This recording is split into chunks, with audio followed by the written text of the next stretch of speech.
So hello everyone, welcome to engineers career point platform. So आज का जो मेरा वीडियो है, this is again one of the job notification of Maharatna public sector IOCL, Indian Oil Corporation Limited. IOCL एक Maharatna public sector है and IOCL is the dream public sector of the engineers, specially the branches like mechanical, chemical, civil, electrical. और इस बार तो इसमें electronics और computer science के लिए भी रिक्रूटमेंट आया है। आईओसीएल का अभी जो रिक्रूटमेंट आया है, तो इस वीडियो में मैं वो जितने भी आपकी कॉमन क्वेरीज हैं related to the exam pattern, syllabus, salary, other eligibility criteria, उसके बाद आपका इसका जो एग्जाम पैटर्न है, तो जितना भी आपका कॉमन क्वेरीज है वो सारे के सारे मैं इस वीडियो में कवर करूंगा about the number of vacancies. और ये जो रिक्रूटमेंट है, जैसे HPCL is also Maharatna public sector, उसमें डिप्लोमा और डिग्री दोनों के लिए रिक्रूटमेंट था, इसमें भी डिप्लोमा और डिग्री दोनों के लिए रिक्रूटमेंट है। तो इस वीडियो को ध्यान से सुनना और डिटेल में सुनना इस वीडियो को, तो जितना भी आपका कॉमन क्वेरीज हैं इससे रिलेटेड सभी आप इसको कवर करेंगे। अब एक चीज बताना चाहूंगा कि जितने भी अभी स्टूडेंट्स प्रिपरेशन वाले मोड में हैं, चाहे आप इन सभी ब्रांचेस में से किसी ब्रांच से आप बिलोंग करते हैं, तो आपको इस एग्जाम को भरना चाहिए। सबसे बड़ी एडवांटेज ये है कि ये एक बिल्कुल जैसे आप अपनी स्टेट जेईई का प्रिपरेशन कर रहे हैं, that is more than sufficient to crack this examination. The only difference for IOCL is कि आईओसीएल में जो पेपर है वो आईबीपीएस कंडक्ट करवाता है। आईओसीएल 2024 तक जो एग्जाम कंडक्ट करवा रहा था वो गेट के थ्रू था, तो गेट के थ्रू 2024 में उनको बहुत लो मार्क्स के ऊपर कैंडिडेट को शॉर्टलिस्ट करना पड़ा, जिससे उनका रिक्वायरमेंट नहीं फुलफिल हो पाया। That is the reason why from the last year 2025 से आईओसीएल सीबीटी कंडक्ट करवा रहा है। और ये आईबीपीएस कंडक्ट करवा रहे हैं।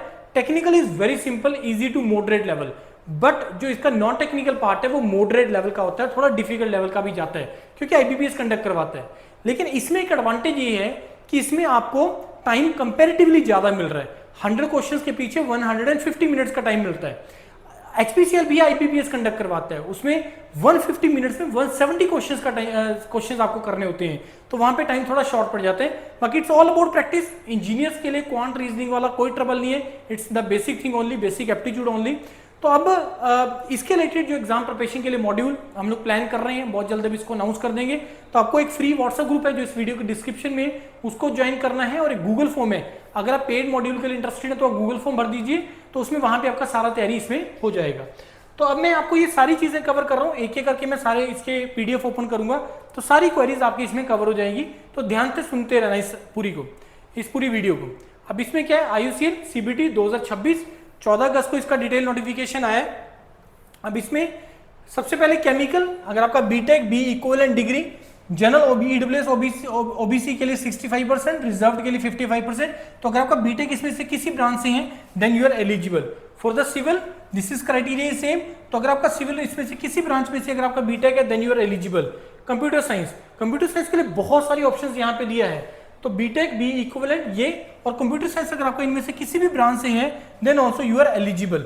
This computer science and engineering, cyber security, data science, ये बहुत सारे पब्लिक सेक्टर आपको अलाउ नहीं करते हैं, बट यहाँ पे इसको जो है अलाउ किया गया है। कंप्यूटर साइंस में इन ब्रांचेस को भी अलाउ किया गया है कि अगर आपका बीटेक सॉफ्टवेयर इंजीनियरिंग में then also you are eligible, अगर आपका BTech AI and data science में then also you are eligible. तो बहुत कम पब्लिक सेक्टर जो ऐसे रिक्रूटमेंट आपको अलाउ करता है। इलेक्ट्रिकल के लिए इनमें से अगर आपका इलेक्ट्रिकल में किसी भी ब्रांच से है देन यू आर एलिजिबल।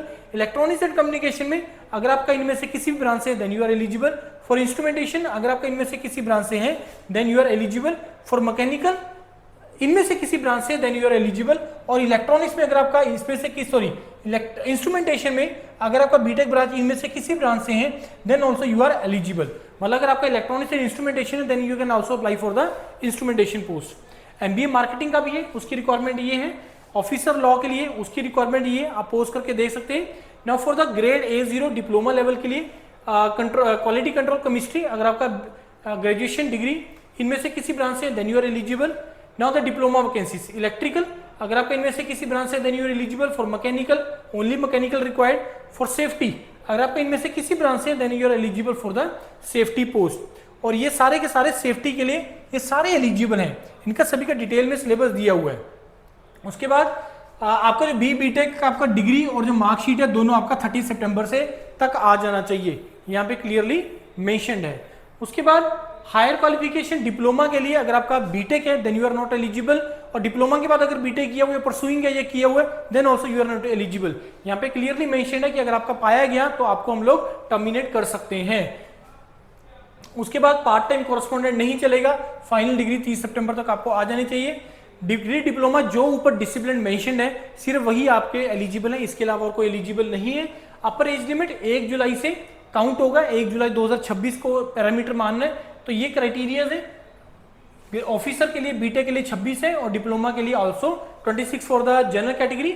और यहाँ पे क्लियरली मेंशन है कि आपका किससे पहले और किसके बाद में आपका बोर्न होना चाहिए, कैटेगरीज यहाँ पे क्लियरली मेंशन्ड है।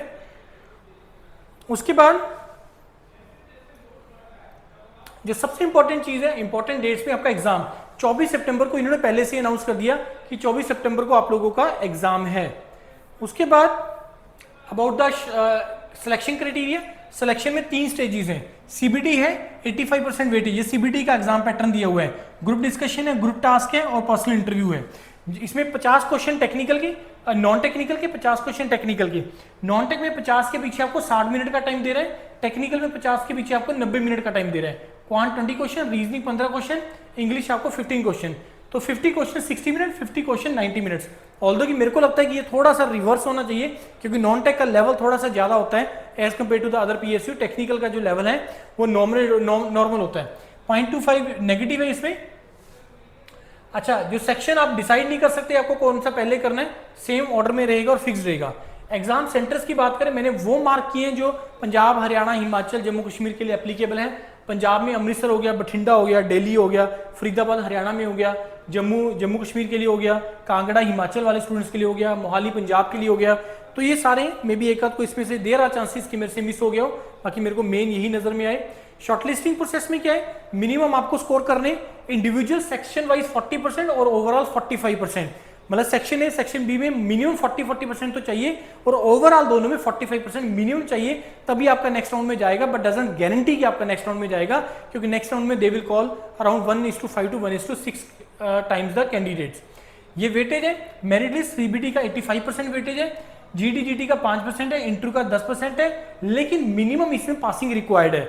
मतलब सीबीटी आपका बहुत अच्छा गया, जीटी आपका बहुत अच्छा गया, इंटरव्यू बहुत अच्छा गया, लेकिन जीडी अच्छा नहीं गया, तो अगर उसमें उसने मार्क्स आपको 40% से कम दे दिए, यू विल बी आउट। आपका नंबर आएगा ही नहीं, फाइनल लिस्ट में आपका नंबर आएगा ही नहीं। तो सभी में आपकी प्रोफिशिएंसी होना बहुत जरूरी है। Written as well as your personality, your behaviour, your communication, they are going to check everything. वो सारी चीजें इसमें चेक करते हैं। तो इसके अलावा जो मेरे को यहाँ पे बताना है, दैट इज अ सीटीसी, जो कंपनी को पड़ेगा।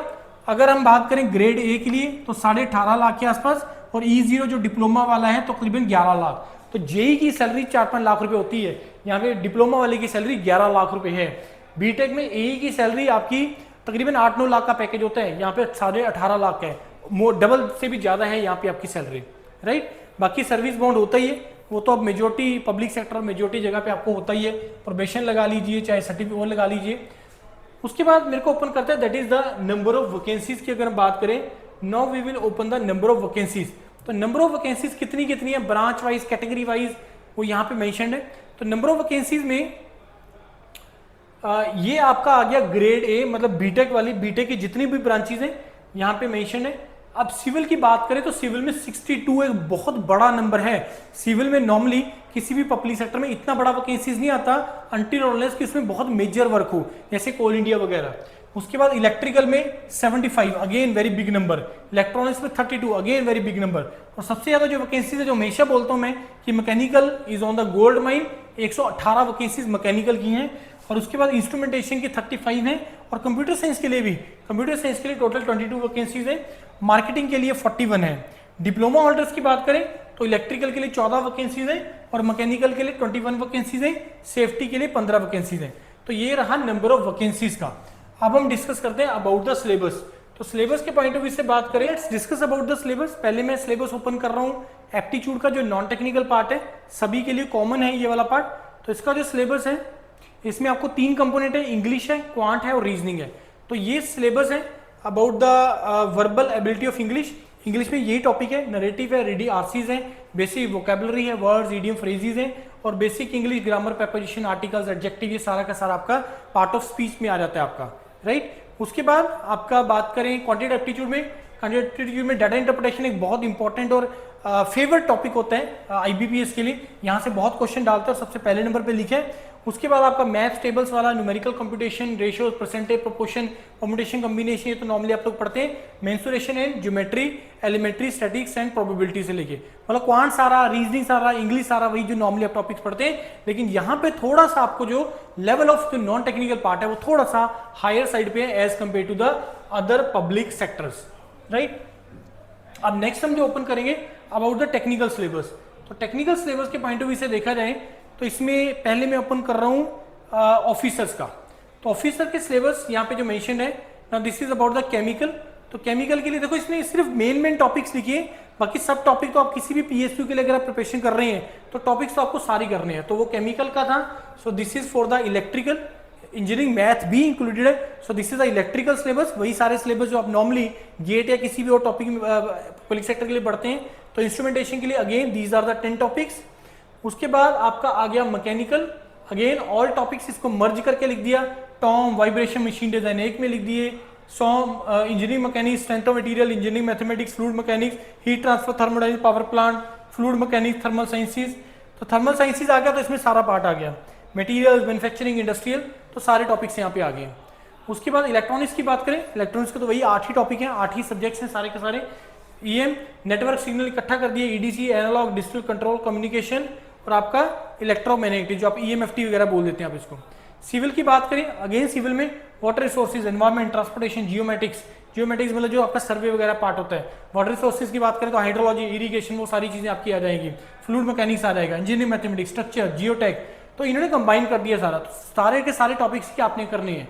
उसके बाद कंप्यूटर साइंस की बात करें, मैथ, डिजिटल लॉजिक, कोआ, ये सारे टॉपिक्स आपके आ गए। ए टू जी सारे टॉपिक्स आ गए। और लॉ के लिए ये सारे टॉपिक्स आपके आ गए। तो दिस इज सिलेबस, मार्केटिंग का दे दिया, ये भी सिलेबस दे दिया। तो सारी चीजें यहाँ पे मेंशन्ड है, राइट। सारा डिटेल में सिलेबस है, सारा सिलेबस आ गया डिटेल में आपका। अब लास्ट में मेरे को ओपन करना है, that is about the diploma students syllabus. तो डिप्लोमा के पॉइंट ऑफ व्यू से बात करें तो डिप्लोमा में जो सिलेबस है, now let us open the E0। तो डिप्लोमा में थोड़ा सा सिलेबस को अगेन टॉपिक वाइज ही दिया हुआ है, लेकिन इसमें थोड़े से एडिशनल टॉपिक्स हैं। जैसे अगर मैं इलेक्ट्रिकल की बात करूं तो इलेक्ट्रिकल में ये टॉपिक थोड़े एडिशनल दे दिए। रिन्यूएबल, बिल्डिंग इलेक्ट्रिशियन, इल्यूमिनेशन, ये आप लोग नॉर्मली नहीं पढ़ते हैं। सिग्नल कंट्रोल, ये भी आप लोग नॉर्मली नहीं पढ़ते हैं जब आपको कोई डिप्लोमा का जेई लेवल का एग्जाम देना है। तो अब आ गया मैकेनिकल का। मैकेनिकल में भी थोड़ा सा टॉपिक इसमें एडिशनल है, जैसे आपको इसमें न्यूमेटिक टूल एंड सिस्टम, ये आप नॉर्मली नहीं पढ़ते हैं किसी भी जेई एग्जाम के लिए। और फिर लास्ट आ गया आपका सेफ्टी का। तो ये है सारा का सारा about the IOCL Maharatna public sector. तो बीटेक के स्टूडेंट्स आपके लिए एक बहुत अच्छा अपॉर्चुनिटी है। नंबर ऑफ वैकेंसीज पिछली बार से काफी ज्यादा है। पिछली बार तो मैकेनिकल का तो वैकेंसी ही नहीं आया था ऑफिसर के अंदर बीटेक के स्टूडेंट्स के लिए, इलेक्ट्रॉनिक्स नहीं आया था, कंप्यूटर नहीं आया था। तो अच्छा अपॉर्चुनिटी है। तो अगर आपको इसका तैयारी करना है, व्हाट्सएप ग्रुप ज्वाइन कर लीजिए, फ्री व्हाट्सएप ग्रुप, और आप गूगल फॉर्म भी भर सकते हैं और बहुत जल्द हम इसका बैच लॉन्च कर देंगे, right. Thank you and all the best.